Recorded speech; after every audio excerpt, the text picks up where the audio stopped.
CM Revanth Reddy సొంత నియోజకవర్గం కొడంగల్లో పోలీసుల నిర్బంధం కొనసాగుతోంది. లగచర్ల బాధితులను పరామర్శించేందుకు వెళ్లిన లంబాడ హక్కుల పోరాట సమితి రాష్ట్ర అధ్యక్షుడు రాంబాల్ నాయక్ను పోలీసులు అరెస్టు చేశారు.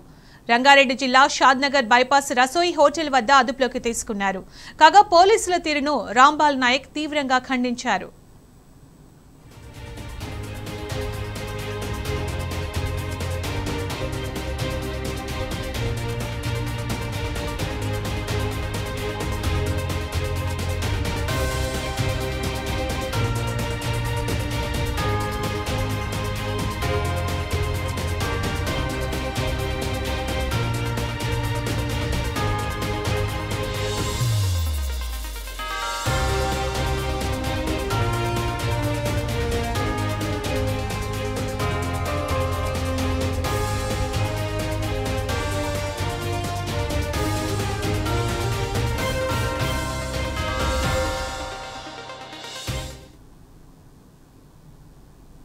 లంబాడ రైతులకు అండగా లంబాడి హక్కుల పోరాట సమితి చలో లగచర్ల ప్రోగ్రాం ఉన్నది. ఈ కార్యక్రమానికి షాద్నగర్ నుండి బయలుదేరుతుంటే ఇక్కడ పోలీసులు మమ్మల్ని అడ్డుకుంటున్నారు.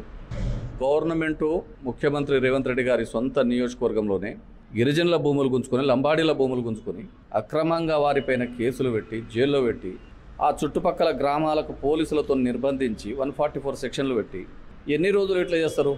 ఇంత అరాచకమా? ఇది ప్రజాపాలన అంటారు, ఇందిరమ్మ పాలన అంటారు.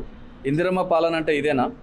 గౌరవ ముఖ్యమంత్రి గారు ప్రజా సంఘాల గొంతులు నొక్కి పాలించాలనుకోవడం ఇది మీకు తగదు. కాబట్టి వెంటనే రాష్ట్ర వ్యాప్తంగా ఉద్యమకారులు లంబాడి హక్కుల పోరాట సమితి కార్యకర్తలను అదేవిధంగా అన్ని సంఘాల ఐక్యవేదికకు సంబంధించిన నాయకులను వెంటనే బేషరతుగా అందరినీ విడుదల చేయాలని, అదేవిధంగా లగచర్ల గ్రామం రోటిబండ తాండాలకు సంబంధించిన లంబాడీల గిరిజనులకు సంబంధించిన భూములను తీసుకోకుండా ఆ ప్రాంతం నుండి ఫార్మా కంపెనీ రద్దు చేయాలని చెప్పి లంబాడి హక్కుల పోరాట సమితి డిమాండ్ చేస్తున్నది.